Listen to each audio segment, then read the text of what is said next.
Le directeur de l'hôtel m'a appelé exactement un mois après mon mariage. Sa voix était si sérieuse que j'ai arrêté de laver la vaisselle du dîner. Séché mes mains et me suis assise à la table de la cuisine. Madame, j'ai remarqué quelque chose de terrible. A-t-il dit.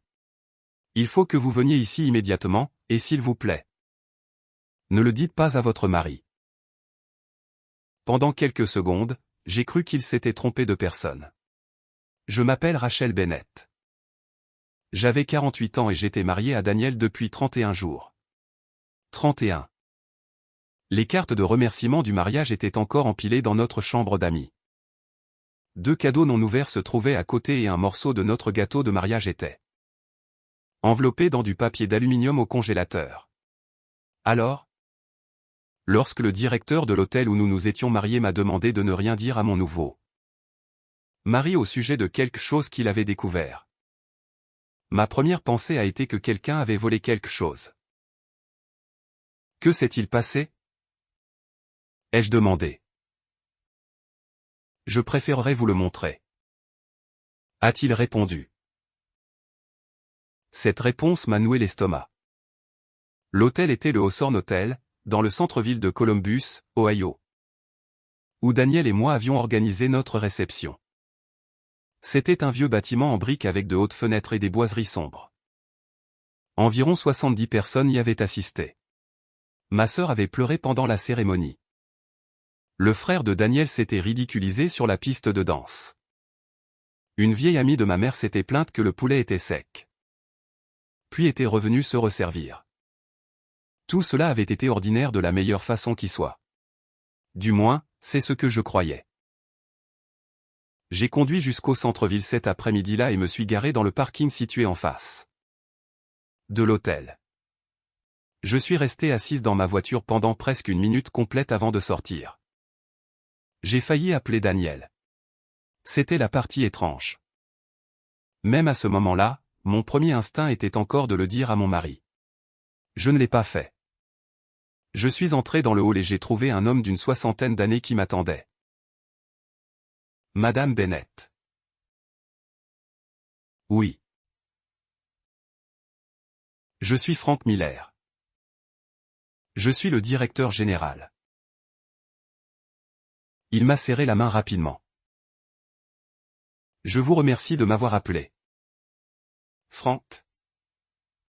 Mais je ne comprends toujours pas de quoi il s'agit. Il a jeté un regard vers le hall. Venez avec moi. Nous sommes entrés dans un petit bureau derrière le comptoir de la réception. Il y avait un bureau, 2 moniteurs d'ordinateur, une cafetière et un mur couvert de planning. Frank a fermé la porte. Je veux être clair. A-t-il dit. Je ne m'implique normalement pas dans les mariages des gens. Je l'ai regardé. Il s'agit de mon mariage. Je ne sais pas de quoi il s'agit. C'est bien le problème.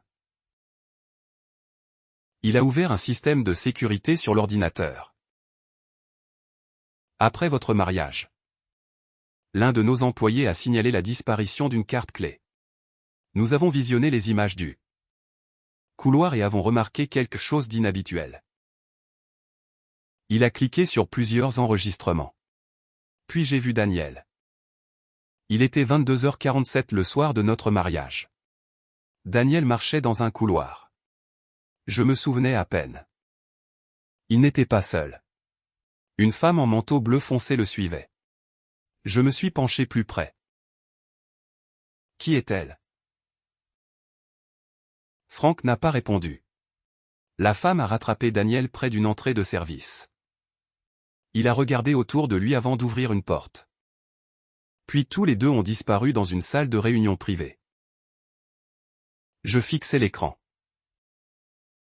Peut-être que c'est une cliente. Ai-je dit. Frank a hoché la tête lentement.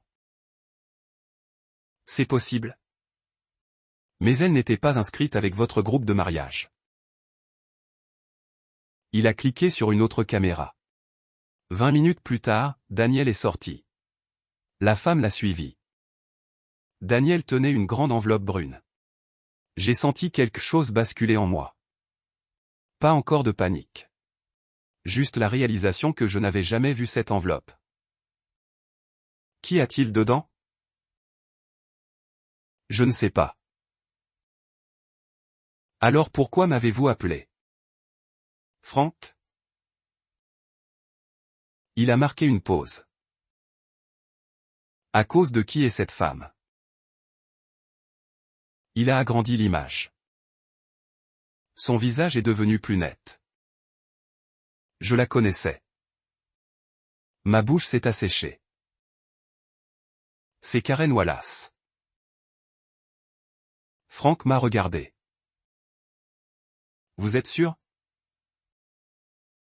Oui. Karen avait été l'ancienne associée de Daniel.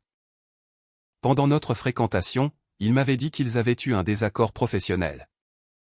Qu'elle était passée à autre chose et qu'ils ne s'étaient plus parlé depuis des années.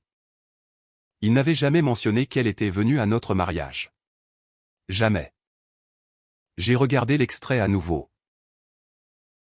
Pourquoi serait-elle là? Je ne sais pas. A dit Franck.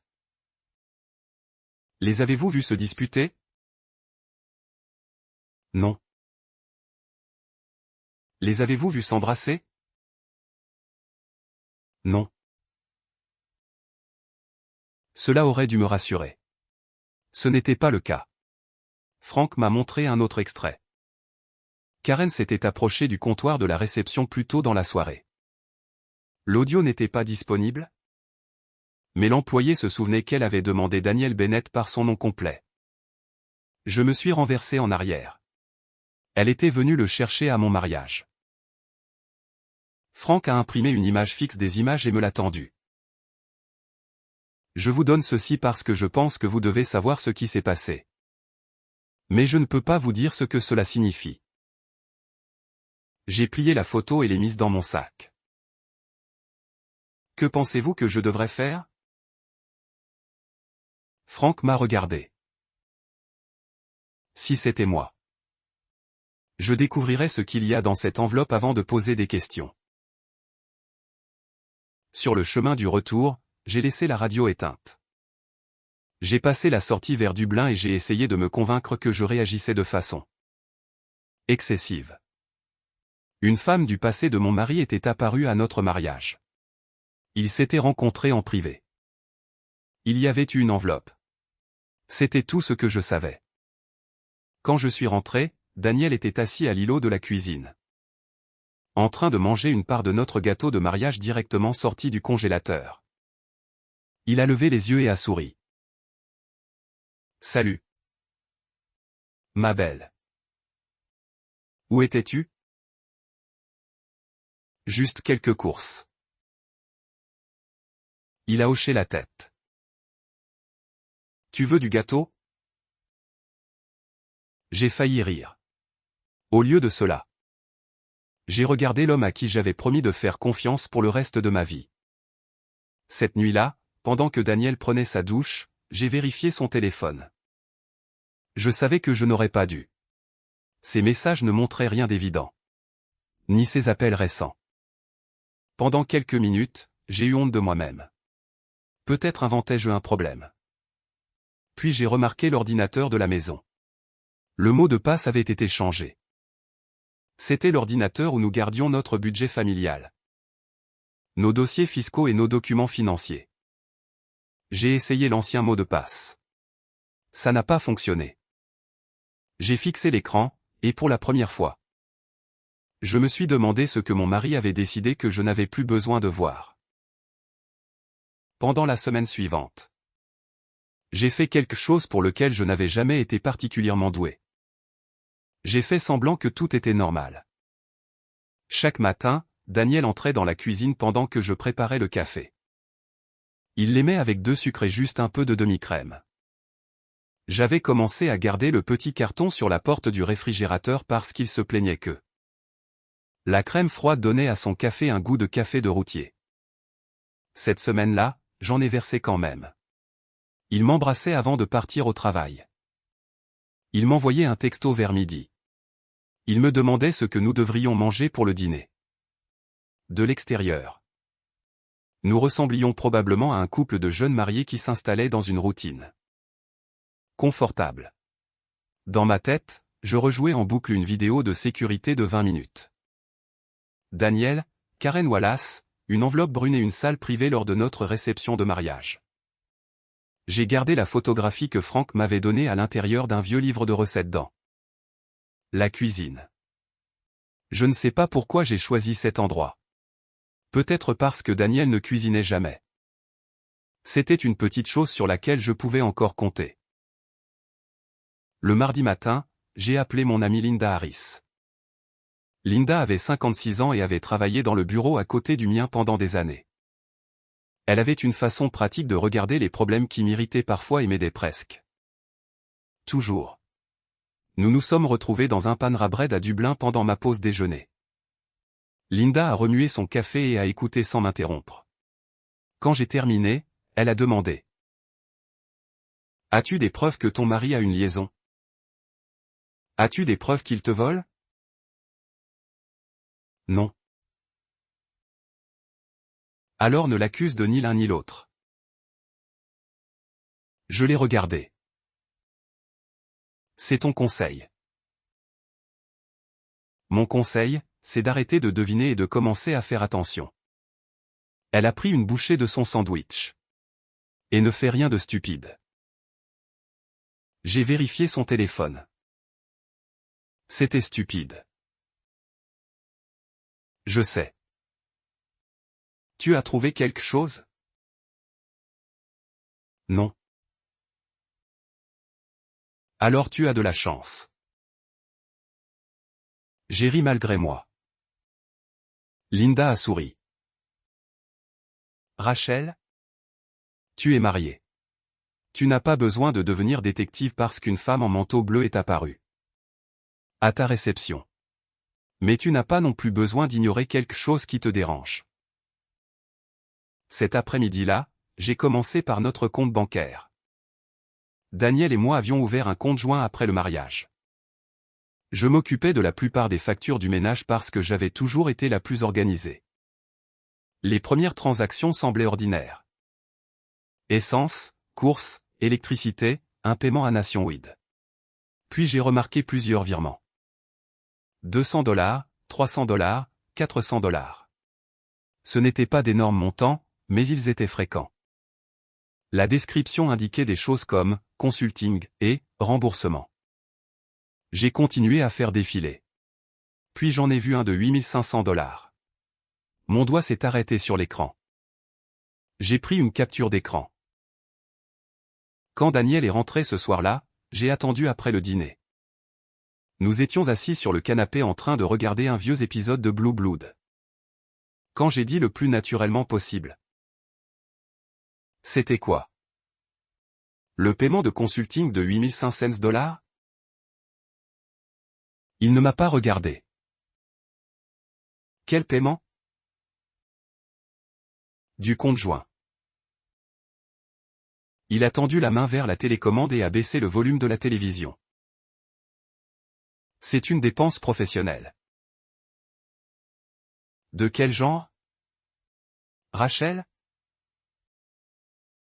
Il a soupiré. Tu veux vraiment commencer à vérifier chaque dollar que je dépense? Je l'ai regardé. J'ai posé une seule question et tu y as répondu. Non. Tu n'y as pas répondu. Son visage a changé. Pas de façon spectaculaire. Juste assez. La chaleur a disparu. C'était pour du consulting. A-t-il dit. C'est tout ce que tu as besoin de savoir. Je n'ai pas discuté. J'ai hoché la tête. D'accord. Il s'est renversé en arrière et a remonté le volume de la télévision. Je suis resté assise à côté de lui, mais je ne regardais plus l'émission. Cette nuit-là, je suis entré dans la salle de bain et j'ai fermé la porte. Je me suis assise au bord de la baignoire et j'ai pleuré silencieusement. Non pas à cause de l'argent, mais parce que j'avais posé une simple question à mon mari et que j'avais fini par me sentir coupable de l'avoir posée. Je me suis essuyé le visage et me suis regardé dans le miroir. Tu n'es pas folle, ai-je chuchoté. Puis j'ai immédiatement eu l'impression d'être ridicule de me parler à moi-même. Peut-être étais-je en train de devenir l'une de ces femmes qui lisent trop dans tout. Le lendemain matin, j'ai fait une autre erreur. J'ai appelé Karen. Elle a répondu au 3e coup de fil. Allô? Karen Wallace. Une pause. Oui. C'est Rachel Bennett. Une autre pause. Puis Karen a dit très doucement. Je me demandais quand tu appellerais. Mon estomac s'est noué. Tu étais à mon mariage. Je sais. Pourquoi? Karen a expiré. Rachel? Tu ne veux vraiment pas savoir ce que Daniel est en train de faire. Qu'est-ce que ça veut dire? Ça veut dire que tu dois faire attention. Attention à quoi? Elle n'a pas répondu. Karen. Je ne peux pas parler de ça au téléphone. Alors dis-moi où te rencontrer. Silence. Puis elle a dit. Non. Pas encore. Qu'est-ce que ça veut dire? Ça veut dire que Daniel n'est pas l'homme que tu crois.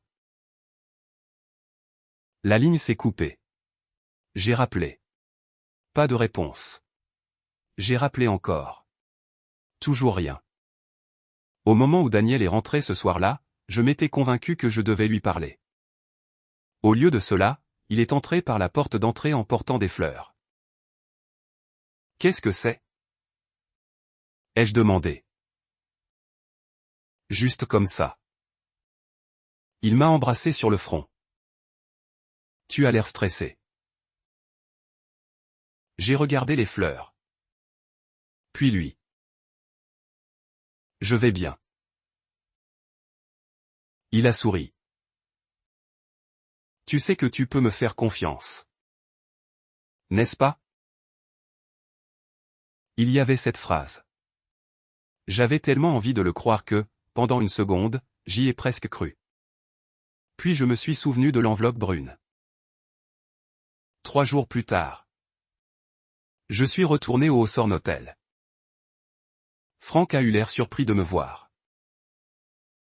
Je pensais que tu reviendrais peut-être. J'ai besoin de voir plus d'images. Il a hésité. Rachel? Je ne veux pas faire partie de tout ça. Je comprends. Mais s'il se passe quelque chose, tu mérites de le savoir. Il a ouvert le système de sécurité. Cette fois, il m'a montré une autre caméra. Daniel et Karen sortaient de la salle de réunion. Daniel lui a tendu l'enveloppe brune. Karen l'a ouverte avant de s'éloigner.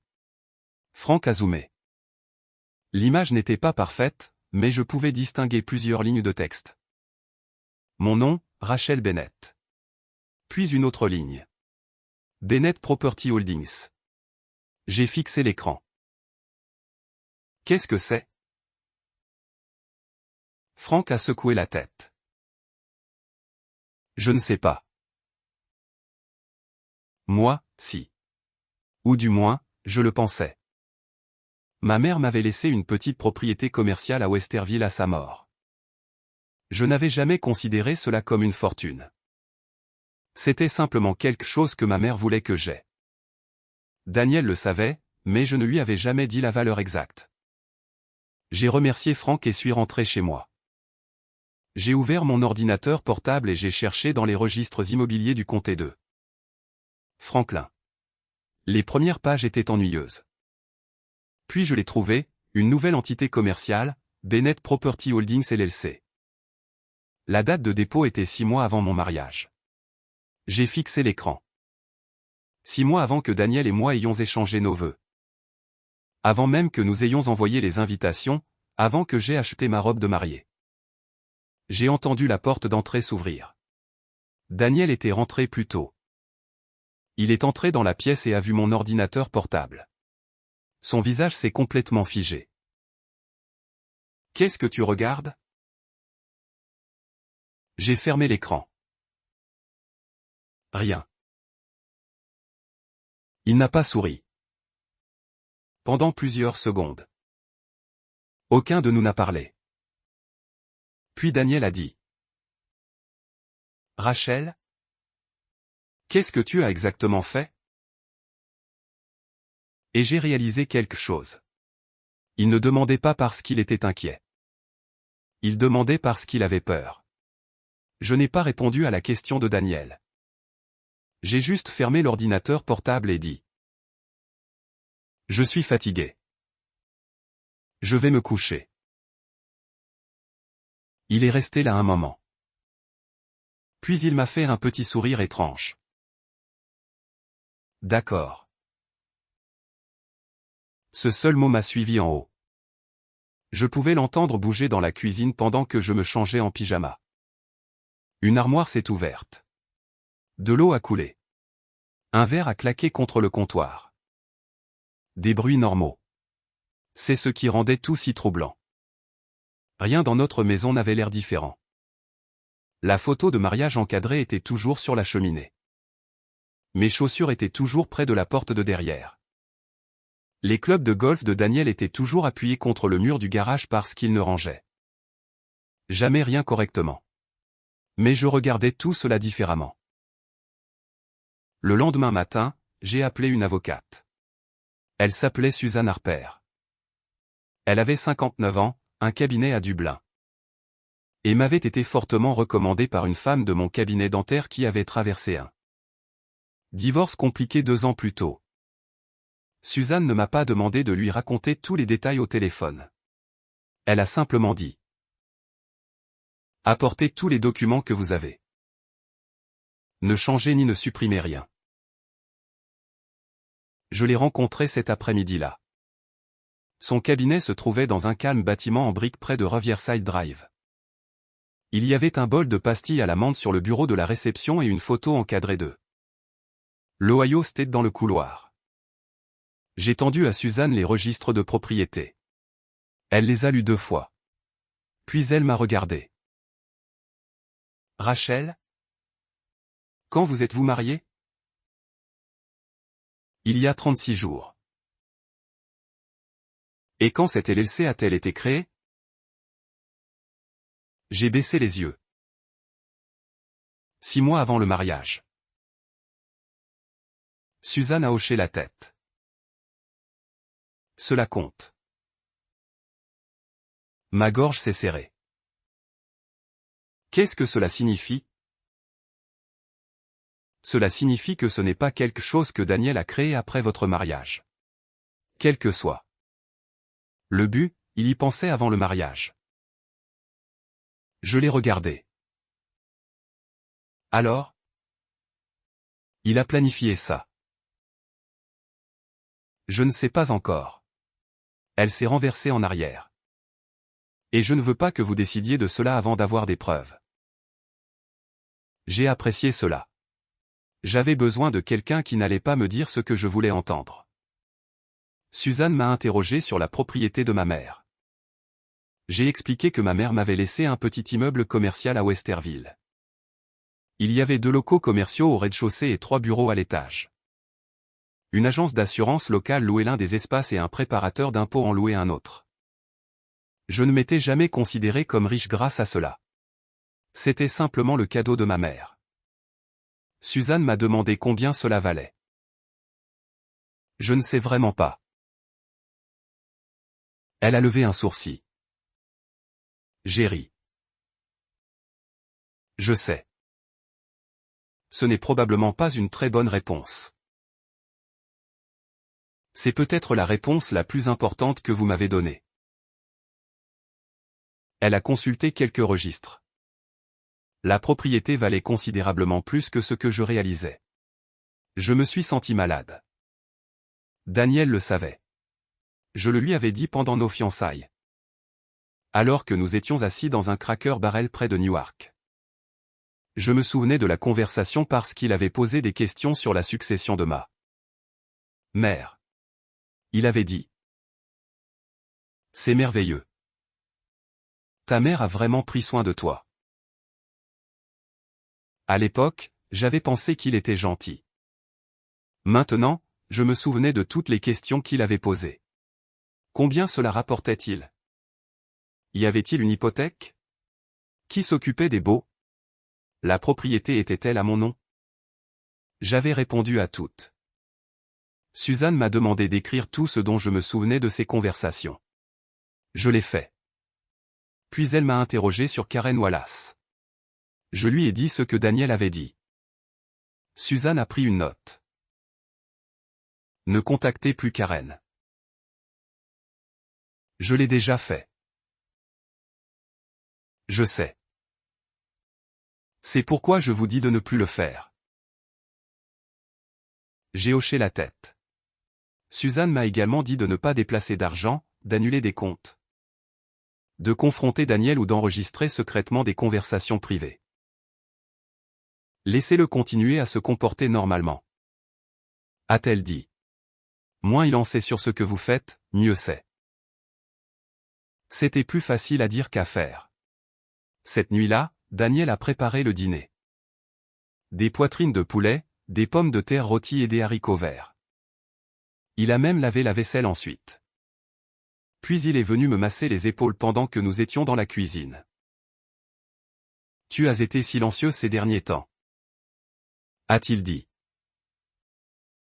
J'ai beaucoup de choses en tête. À propos de nous? Je me suis retourné. Pourquoi demandes-tu ça? Il a souri. Parce que je t'aime. Je voulais le croire. C'était la partie la plus dure. Je ne détestais pas Daniel. Pas encore. J'étais en colère, blessée, confuse. Mais il y avait encore des parts de l'homme que j'avais épousé que j'aimais. Et chaque fois qu'il était gentil avec moi, il devenait plus difficile d'accepter ce que je commençais à découvrir. Cette nuit-là, je suis resté éveillé à côté de lui. Il dormait paisiblement. J'ai regardé l'horloge passer de 2h13 à 2h14. J'ai pensé au mariage, aux fleurs, au gâteau. À ma sœur qui rajustait la bretelle de ma robe parce que je tremblais tellement. Daniel qui prenait ma main avant que nous entrions dans la réception. Il avait chuchoté. C'est enfin juste nous. À l'époque. Ces mots m'avaient fait sourire. Maintenant. Il faisait mal. 2 jours plus tard. Karen m'a appelé. Je vais te rencontrer. A-t-elle dit. Nous avons choisi un café à Westerville dans l'après-midi. Je suis arrivé tôt et me suis assise près de la fenêtre. Karen est entrée en jean. Un pull gris et la même expression méfiante que j'avais vue sur la photographie de l'hôtel. Elle s'est assise. Tu as l'air fatigué. Toi aussi. Cela a presque fait sourire. Je le mérite. J'ai enveloppé mes 2 mains autour de mon café. Dis-moi la vérité. Karen a regardé par la fenêtre. Daniel n'avait pas de liaison avec moi. Je n'avais pas réalisé jusqu'alors à quel point j'avais craint cela. Alors qu'est-ce que vous faisiez ensemble? Essayez de réparer quelque chose qu'il avait déjà commencé. Quoi? Elle m'a regardé directement. Ta propriété. Je n'ai pas pu parler. Karen a continué. Daniel et moi possédions une petite société de conseil ensemble. Il était doué pour les ventes. Très doué. Mais il avait l'habitude de voir l'argent des autres comme une solution à ses problèmes. Quel problème? Des dettes? De mauvais investissements? Des cartes de crédit? Un prêt professionnel? Elle m'a dit que la société avait commencé à perdre de l'argent. Daniel voulait la restructurer. Karen a refusé parce qu'il voulait utiliser des actifs extérieurs comme garantie. Mon nom n'allait pas figurer là-dessus. Alors il a créé la LLC. Karen a hoché la tête. Il l'a créée après t'avoir rencontré. Avant que nous soyons fiancés. Oui. J'ai senti la pièce rétrécir. Pourquoi ne me l'as-tu pas dit? J'ai essayé. Quand? 3 semaines avant ton mariage. Je l'ai regardée. Elle a plongé la main dans son sac et a posé plusieurs pages imprimées sur la table. Des emails. Daniel avait écrit à Karen au sujet de ma propriété. Une phrase a fait glacer mes mains. Une fois que nous serons mariés, elle me fera assez confiance pour signer. Je l'ai lu 2 fois. Puis une 3e. Karen m'observait. J'aurais dû l'arrêter. Tu ne pouvais pas. J'aurais pu essayer plus fort. Je l'ai regardé. Tu es venu à mon mariage. Oui. Pourquoi? Pour lui donner une dernière chance de se retirer. J'ai baissé les yeux vers l'email. L'a-t-il fait? Karen a secoué la tête. Non. Elle a pris une gorgée de café. Il y a autre chose. J'ai levé les yeux. Quoi? Il a rencontré quelqu'un au Hawthorne Hotel 2 jours avant ton mariage. Qui? Son avocat. Mon cœur a commencé à battre fort. À propos de quoi? Karen a secoué la tête. Je ne sais pas. Puis elle m'a donné l'adresse de la salle de réunion de l'hôtel et soudain les images de sécurité de Franck me sont revenues. Le directeur de l'hôtel ne m'avait pas seulement montré une seule réunion étrange. Il m'avait montré le début d'une piste. J'ai appelé Franck depuis ma voiture. Franck? J'ai besoin de te demander quelque chose à propos d'une autre nuit. Il y a eu une pause. Puis il a dit. Je sais de quelle nuit tu parles. Ma main s'est resserrée autour du volant. Tu as encore les images? Oui. Et cette fois. Je savais exactement ce que j'allais lui demander de me montrer. Le lendemain matin.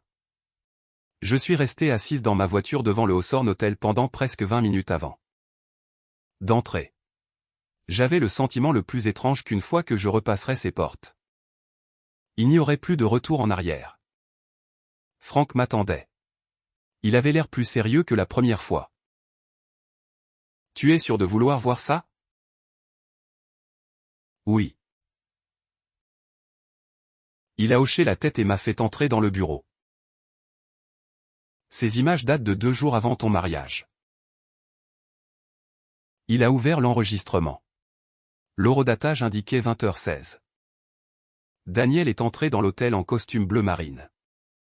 Il avait exactement l'air qu'il avait pendant notre dîner de fiançailles, confiant, détendu. Comme un homme qui croyait que tout se déroulait selon le plan. Quelques minutes plus tard, un autre homme est entré dans le cadre. Suzanne m'avait déjà dit son nom, l'avocat de Daniel. Ils se sont assis dans une salle de réunion privée. Franck a augmenté le volume. L'audio était faible, mais nous en avons entendu assez. Daniel a dit. Une fois le transfert effectué, il ne devrait pas y avoir de problème. L'avocat a répondu. Sauf si elle refuse de signer. Daniel a ri. Elle ne refusera pas. J'ai fermé les yeux. Voilà. Pas de suspicion, pas un sentiment, sa voix, sa confiance. Mon propre mari était assis dans cet hôtel 2 jours avant notre mariage. En train de discuter de ce qu'il s'attendait à ce que je signe. Franck a mis la vidéo en pause. Tu veux arrêter? Non. Il a continué. Daniel a fait glisser un dossier sur la table. L'avocat l'a ouvert. Je n'ai pas pu tout lire, mais j'ai vu mon nom. Puis Daniel a dit quelque chose qui m'a retourné l'estomac. Elle n'a pas besoin de tout comprendre. Je lui expliquerai dans le cadre de la restructuration de l'entreprise. J'ai regardé Franck. Ça suffit. Il a arrêté l'enregistrement. Je suis resté là, les mains croisées sur les genoux. Pour la première fois. J'ai compris ce que Franck avait voulu dire quand il m'avait dit que les images étaient terribles. Ce n'était pas une mauvaise décision. C'était un plan. Et j'avais failli y marcher droit. J'ai appelé Suzanne depuis le parking.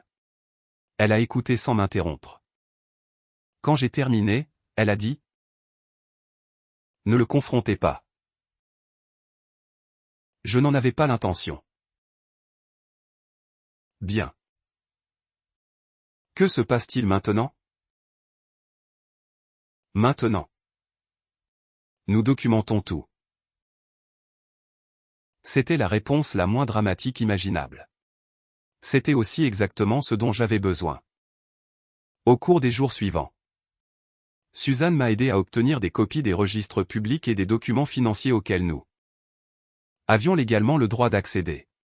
Karen nous a donné les emails qu'elle avait sauvegardés. Franck a fourni les images de l'hôtel par la procédure appropriée. Rien n'est allé vite.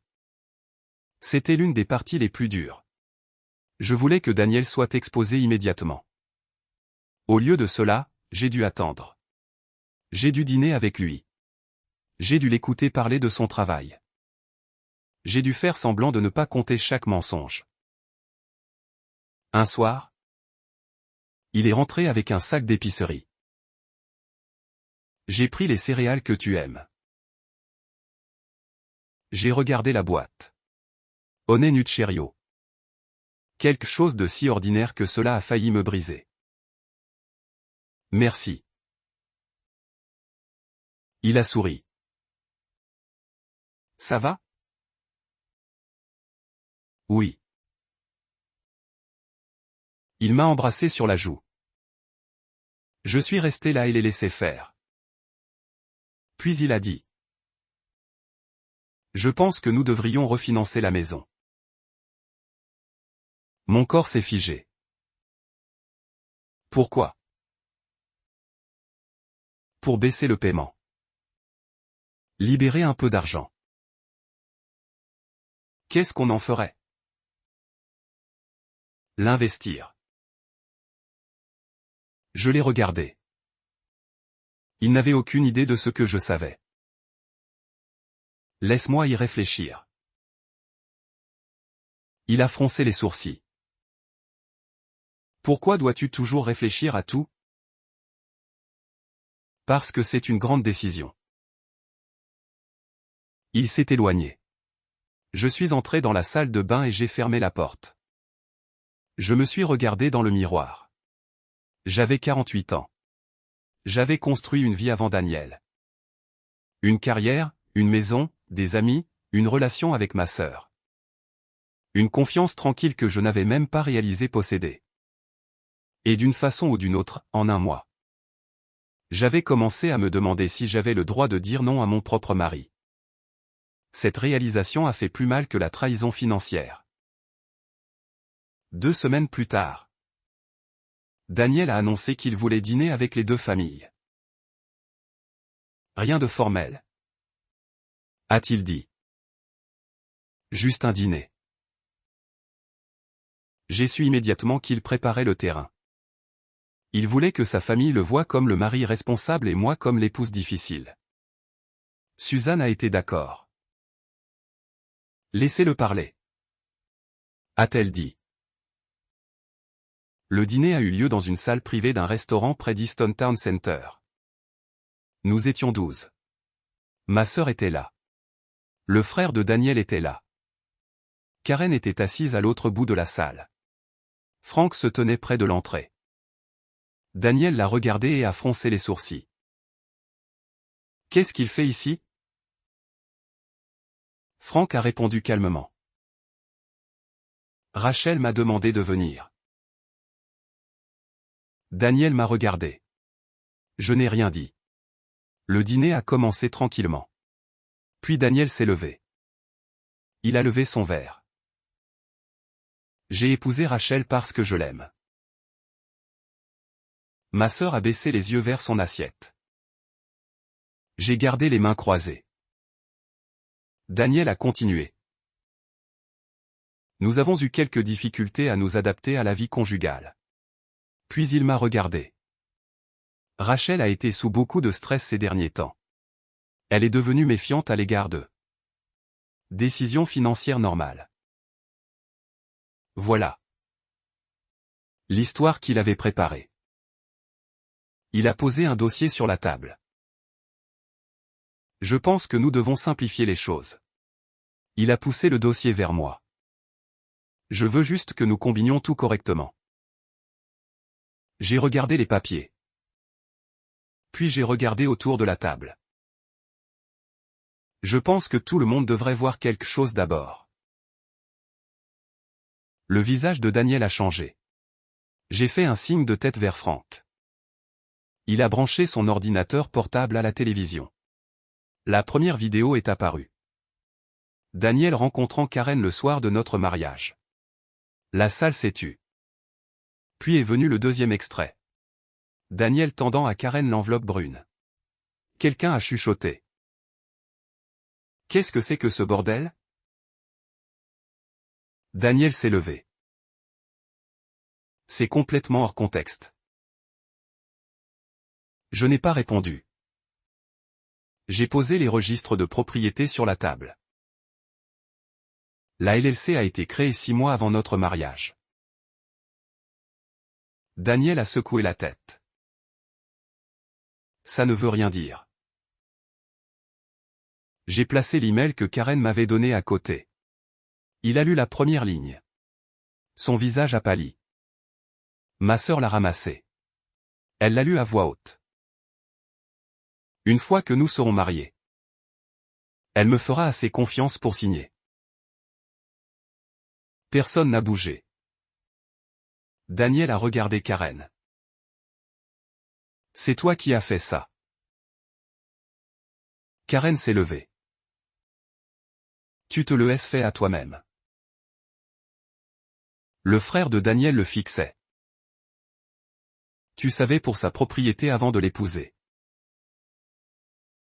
Daniel a ouvert la bouche. Rien n'en est sorti. J'ai enfin parlé. Tu avais raison sur une chose. Daniel. Il m'a regardé. Je t'ai fait confiance. J'ai marqué une pause. Tu t'es trompé sur ce que cela signifiait. Personne n'a applaudi. Personne n'a crié. Cela l'a rendu plus puissant. Les gens se sont simplement assis là et l'ont regardé. Pour la première fois depuis que je le connaissais, Daniel n'avait aucune explication prête. J'ai ramassé mes affaires et suis sorti. Dans le parking, mes mains tremblaient si fort que je n'arrivais pas à déverrouiller ma voiture. Je me suis appuyé contre la portière et j'ai pleuré. Non pas parce que je regrettais de l'avoir exposé, mais parce que j'admettais enfin que l'homme que j'avais épousé n'avait jamais été l'homme que je croyais, et qu'il y avait encore un long chemin devant moi. Le divorce n'a pas mis fin à l'histoire. Si quelque chose, c'est à ce moment-là que la partie difficile a commencé. Les gens imaginent parfois qu'une fois que la vérité sort, tout devient simple. Vous montrez les preuves, la mauvaise personne est exposée, et vous repartez soulagé. Ce n'est pas comme ça que ça s'est passé pour moi. Daniel s'est battu. Il a contesté les registres financiers. Il a remis en question les emails fournis par Karen. Il a prétendu que les images de l'hôtel avaient été mal interprétées. À un moment, il a même suggéré que Karen m'avait convaincu de me retourner contre lui parce qu'elle était amère. À propos de leur ancienne relation professionnelle. Cela aurait été presque drôle si cela ne m'avait pas coûté tant de sommeil. Il y a eu des factures d'avocats. Il y a eu des réunions avec Suzanne. Il y a eu des documents à examiner et des signatures à apposer. Il y a eu des soirées où je m'asseyais à ma table de cuisine avec une pile de papier devant moi et me demandais comment un mariage qui avait duré à peine 2 mois pouvait créer autant de paperasse. Daniel a aussi essayé de me faire sentir coupable. Une nuit, il a appelé. Rachel? Tu veux vraiment faire ça? J'étais debout dans ma chambre en train de plier un pull. Faire quoi? Détruire tout ce que nous avons construit. J'ai regardé autour de la pièce. Il n'y avait pas grand-chose que nous avions construit ensemble. La plupart de ce qui se trouvait dans cette maison m'avait appartenu avant que nous nous marions. Pourtant, j'ai dit. Tu n'as pas construit ma vie. Daniel. Il a été silencieux. Puis il a dit. Tu m'as cru. Oui. Alors pourquoi ne peux-tu plus me croire maintenant? J'ai fermé les yeux. Parce que maintenant je sais ce que tu disais quand tu pensais que je n'écoutais pas. Il a raccroché. Je suis restée là longtemps avec le téléphone à la main. Je m'attendais à me sentir victorieuse. Au lieu de cela, je me suis sentie fatiguée. Il y a eu des jours où je me suis blâmée. Comment avais-je pu le manquer? Comment avais-je pu m'asseoir en face de cet homme dans des restaurants et ne jamais me demander pourquoi il posait tant de questions sur la propriété de ma mère? Comment avais-je pu l'entendre dire, une fois que nous serons mariés? Nous nous occuperons de tout ensemble, et ne jamais me demander ce qu'il voulait dire? Suzanne m'a arrêté un après-midi quand j'ai recommencé à me blâmer. Nous étions assises dans son bureau en train d'examiner une autre pile de documents. Elle a posé son stylo. Rachel. J'ai levé les yeux. Vous avez fait confiance à quelqu'un qui se présentait comme digne de confiance. Je n'ai rien dit. Cela ne fait pas de vous une imbécile. Cela en a l'air. Je comprends. Elle a fait glisser un dossier vers moi. Mais ne confondez pas la gentillesse avec la responsabilité de la malhonnêteté d'une autre. Personne. Cette phrase est restée avec moi. Le processus juridique a finalement protégé la propriété de ma mère. L'arrangement de la LLC que Daniel avait créé s'est effondré. Les comptes bancaires ont été séparés. La maison et les biens que j'avais apportés dans le mariage ont été protégés selon la loi et notre documentation. Daniel n'a pas tout perdu. Ce n'était pas mon but. Je ne voulais pas qu'il se retrouve sans abri. Je ne voulais pas une vengeance qui exigeait de détruire un autre être humain. Je voulais récupérer ma vie. Et je voulais qu'il comprenne qu'il ne pouvait pas prendre tranquillement ce qui ne lui appartenait. Pas. Des mois plus tard, je suis retourné au Hawthorne Hotel. Je n'avais pas dit à Frank que je venais. Il se tenait derrière le comptoir de la réception quand je suis entré. Il m'a reconnu immédiatement. Rachel. Bonjour. Frank. Il a souri. Comment allez-vous? Mieux. Nous avons parlé quelques minutes. Puis je l'ai remercié. Il a eu l'air mal à l'aise. Je ne sais toujours pas si j'aurais dû vous appeler. Vous auriez dû. J'avais peur de franchir une ligne. Vous l'avez probablement fait. Il a ri. J'ai ri aussi. Puis j'ai dit. Mais vous avez fait ce qu'il fallait. Il a hoché la tête.